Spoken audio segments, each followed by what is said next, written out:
Hi everybody, I'm Brooke from Don's Dairy Supply, and I'm here today to talk to you about our shipping container buildings, processing plants, or milking buildings. Whatever design you have in your mind, we are happy to hear it and see it come to life. So I'm here today in a milk house. I'll give you a tour. All of the containers are custom made. They're custom made to meet your needs and to meet your inspector's requirements. For the most part, all of our containers that sell milk to the public follow the Grade A PMO, Pasteurized Milk Ordinance, put out by the USDA. On top of that, there's additional state requirements that each state has to follow. And on top of that, there's additional inspector requirements. Each inspector may have a different requirement or different things that they want to see. And a great thing about them all being custom made is that when you involve your inspectors from the beginning, we can make them to suit their needs. They know what's coming. They're not going to be surprised when they see a shipping container. So in the container that we are in today, I will give you a little tour of it and sort of describe a little bit of the details. This is going to Tennessee. It's a sheep parlor, milk house, and utility room. There's a 12-stall sheep parlor. Bear with me, I hope I don't make everybody dizzy. So, this is our sheep parlor room. The sheep are going to come in the far entrance. They're going to be fed while they're milked.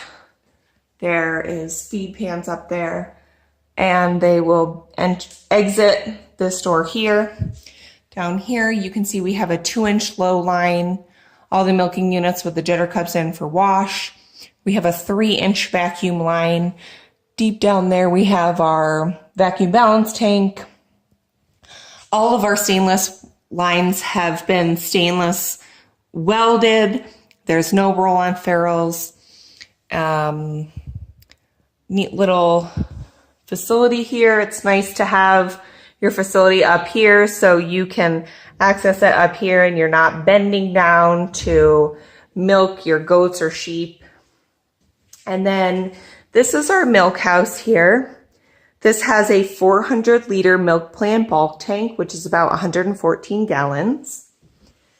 This is an Anderson chart recorder for the bulk tank. This is our on-demand hot water heater, which has the commercial chip in it. And this hot water heater is 199, and it will have a 100-degree rise in 3.8 gallons per minute. So it's a pretty heavy-duty on-demand hot water heater. Our hand sink.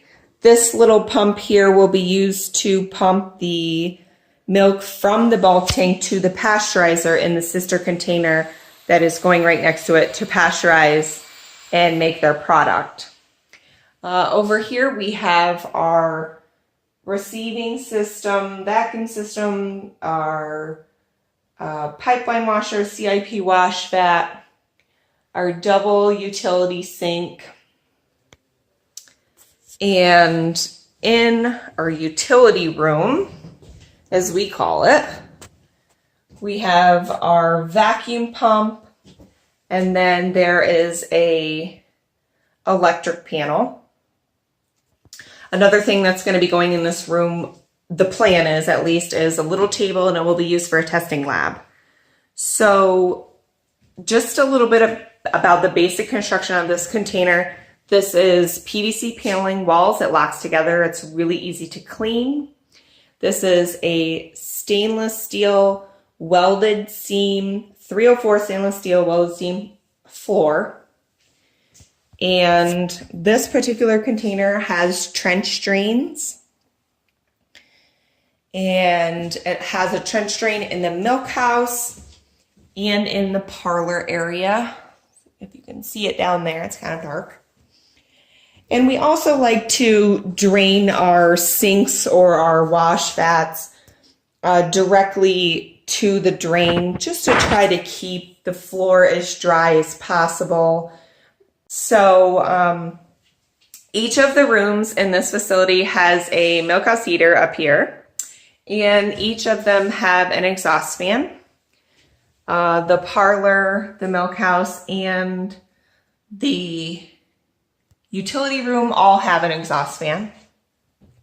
Another thing that's very common that we put in our processing plant containers is a filtered air intake. Those are designed for whatever kind of air changes you want for your room. They're also designed to give you a positive air system so that when you open the door, the air, the clean air blows out, it keeps your flies out, it keeps your air in your processing facility sanitary. So lots of different possibilities.